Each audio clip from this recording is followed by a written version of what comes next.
Hey guys, Tony here. To kind of pump GameStop a little bit more, they actually just partnered with Sizzle, which is an Australian company that offers kind of like a credit for a buy now, pay later.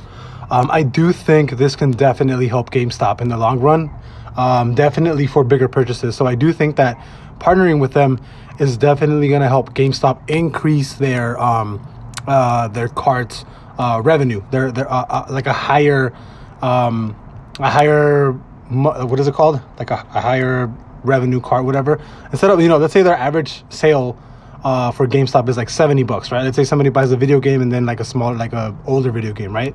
This can potentially help GameStop increase their revenue by, 2, 3, 4, 5-fold. Like if you can buy now and pay later with GameStop, you'll essentially more than likely purchase a lot more stuff from GameStop. So you'll buy a PS5, instead of buying a PS5 and like one game, because you have that buy now, pay later, you might buy the PS5, you might buy an extra controller, you might buy 2 or 3 games, and then you might something else, right? So I do think this is pretty big for GameStop.